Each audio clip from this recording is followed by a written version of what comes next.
بسم اللہ الرحمن الرحیم۔ السلام علیکم۔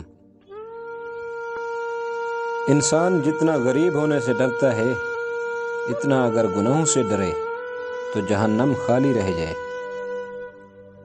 غم کو بھی اسی طرح قبول کرو جس طرح خوشی کو کرتے ہو، کیونکہ دونوں کا مصنف ایک ہی ہے۔ باادب منافق ہونے سے سچا بدتمیز ہونا بہتر ہے۔ اپنی ذات کو سمندر کی طرح بناؤ، وہ اپنے اندر بہت کچھ سموئے ہوئے ہے، اس کے باوجود بھی اوپر سے کتنا پرسکون ہے۔ کسی انسان کو دکھ دینا اتنا آسان ہے جیسے سمندر میں پتھر پھینکنا، لیکن یہ کوئی نہیں جانتا کہ پتھر کتنی گہرائی میں گیا ہے۔ جس کو تم سے سچی محبت ہوگی وہ تم کو فضول اور ناجائز کاموں سے روکے گا۔ مشکلات اور پریشانیوں سے مت گھبراؤ، یہ آپ کا راستہ روکنے کے لیے نہیں ہوتی بلکہ آپ کو بہترین راستے پر لے جانے کے لیے ہوتی ہے۔ دشمنی جم کر کرو، لیکن اتنی گنجائش رکھ کر کے کبھی اس انسان سے دوستی ہو جائے تو کسی بات پہ شرمندہ نہ ہو۔ اگر تکبر اور غرور کا علاج کرنا چاہتے ہو تو مردوں کو اپنے ہاتھوں سے نہلایا کرو۔ اگر آپ چاہتے ہیں کہ سب لوگ آپ کی تعریف کریں تو اس کے لیے آپ کو مرنا ہوگا، کیونکہ جیتے جی تو یہ ممکن نہیں ہے۔ انسان چاند تک پہنچ گیا، سمندر کی تہوں میں اتر گیا، اے کاش انسان انسانیت تک بھی پہنچ جاتا۔ انسان کی تمام پریشانیوں کی وجہ یہ دو باتیں ہیں: وہ وقت سے پہلے اور مقدر سے زیادہ چاہتا ہے۔ وہ انسان ہمیشہ غم میں مبتلا رہتا ہے جو اپنی ضرورتوں کو حد سے زیادہ بڑھا لیتا ہے۔ مایوسی کو گناہ سے بڑھ کر کفر کا درجہ دیا گیا ہے۔ جب انسان زندگی میں مایوس ہو تو کامیابی بھی اسے ناکامی نظر آتی ہے۔ میں کبھی اپنے خاموش رہنے پہ نہیں پچھتایا، جب بھی پچھتایا اپنے بول پر پچھتایا۔ شیخ سعدی سے کسی نے پوچھا حال کیسا ہے؟ جواب دیا اللہ کی نعمتیں کھا کھا کر دانت ٹوٹ گئے ہیں، مگر زبان ہے کہ اس کی ناشکری سے باز نہیں آتی۔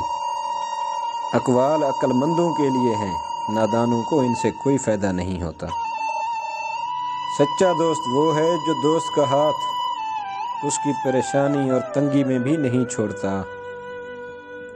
رزق کی کمی اور زیادتی دونوں ہی انسان کو برائی کی طرف لے جاتی ہے۔ جو تیرے سامنے اوروں کی برائی کرتا ہے وہ اوروں کے سامنے تیری بھی برائی کرتا ہے۔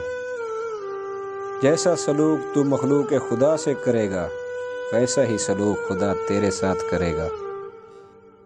اس سے تو خاموشی بہتر ہے کہ کسی کو اپنے دل کی بات کہہ کر پھر اسے کہا جائے کہ کسی اور سے نہ کہنا۔ اللہ کی قربت کا بہترین راستہ عاجزی ہے۔ عقل مند اور بے وقوفوں میں کچھ نہ کچھ عیب ضرور ہوتا ہے۔ عقل مند اپنے عیب خود دیکھ لیتا ہے اور بے وقوفوں کا عیب دنیا دیکھتی ہے۔ شیخ سعدی اور ان کا بیٹا تہجد پڑھ رہے تھے۔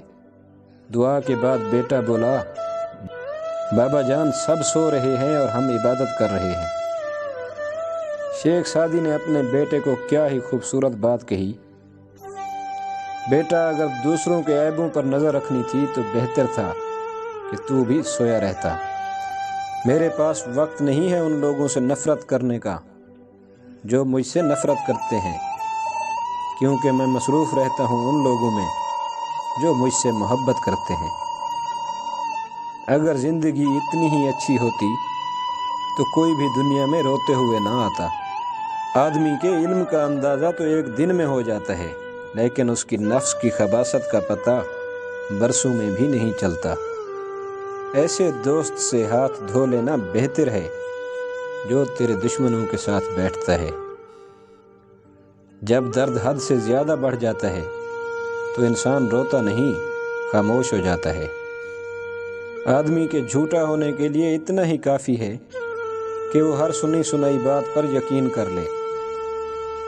اور سنی بات کو آگے سنائے۔ تعلیم انسان کو بولنا تو سکھا دیتی ہے، مگر یہ نہیں سکھاتی کہ کب، کہاں اور کتنا بولنا ہے۔ اپنے حصے کا کام کیے بغیر دعا پر بھروسہ کرنا حماقت ہے، اور اپنی محنت پر بھروسہ کر کے دعا سے گریز کرنا تکبر ہے۔ جب تک انسان بات نہ کرے اس کے عیب و ہنر چھپے رہتے ہیں۔ خاموش انسان پہاڑ کی مانند ہوتا ہے۔ میں اپنی پوری زندگی میں 2 بندوں کو تلاش کرنے پہ بھی تلاش نہ کر سکا۔ ایک وہ جس نے اللہ کے نام پہ دیا ہو اور غریب ہو گیا ہو، دوسرا وہ جس نے ظلم کیا ہو اور اللہ کی پکڑ سے بچ گیا ہو۔ کوئی شخص روزی اپنی طاقت اور لیاقت سے حاصل نہیں کرتا، اللہ سب کا رازق ہے۔ انسان کو جتنا لگاؤ اپنے رزق سے ہے، اگر اتنا لگاؤ رزق دینے والے سے ہوتا تو اس کا مقام فرشتوں سے بڑھ کر ہوتا۔ آپ کے اخلاق کی قدر بھی لوگ اس وقت کریں گے جب آپ کے پاس دولت اور طاقت ہو۔ غریب کتنا ہی خوش اخلاق ہو، لوگ اس کے اخلاق کو اس کی مجبوری سمجھتے ہیں۔ کامیابی چاہتے ہو تو موقع دینے والے کو کبھی دھوکہ نہ دینا، اور دھوکہ دینے والے کو کبھی موقع۔ زمانے کی گردش سے دل برداشتہ نہ ہو، اس لیے صبر اگرچہ کڑوا ہے لیکن اس کا پھل میٹھا ہے۔